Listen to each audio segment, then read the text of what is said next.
ಯವ್ವ ಬಾರ ಬಯಕೆಯ ಬಸಂಗಾಲಿದ್ರೆ ಅರ್ಕಲ್ ಮುರ್ಕಲ್ ಕಚ್ಚಿಕಾಯಿ ಹಪ್ಪಳ ಸೊಂಡಿಗೆ ಉಪ್ಪಿನಕಾಯಿ ಅರ್ಕಲ್ ಮುರ್ಕಲ್ ಕಚ್ಚಿಕಾಯಿ ಹಪ್ಪಳ ಸೊಂಡಿಗೆ ಉಪ್ಪಿನಕಾಯಿ ನೆರಳಾಗ ಕೂತುಕೊಂಡು ತಿನ್ನಕ್ಕಾಗಿದ್ರೆ ನೆರಳಾಗ ಕೂತುಕೊಂಡು ತಿನ್ನಕ್ಕಾಗಿದ್ರೆ ಯವ್ವ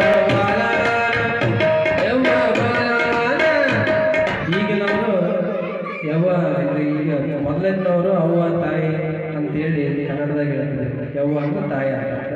ಈಗಿನವರು ಅವ್ವ ಎಲ್ಲ ಮರ್ತ್ಬಿಟ್ಟಾರೆ, ಮಮ್ಮಿ ಅಂತಾರೆ. ಅದಕ್ಕೆ ಈಗಿನ ಮಮ್ಮಿ ಬಾಲಾರ ಮಮ್ಮಿ ಬಾಲಾರ ಆ ಮಮ್ಮಿ ಸ್ವಲ್ಪ ಏನಾದ್ರೂ ತಪ್ಪಿದ್ರೆ ಮಮ್ಮಿ ಬಾಲಾರ ಎಮ್ಮಿ ಬಾಲ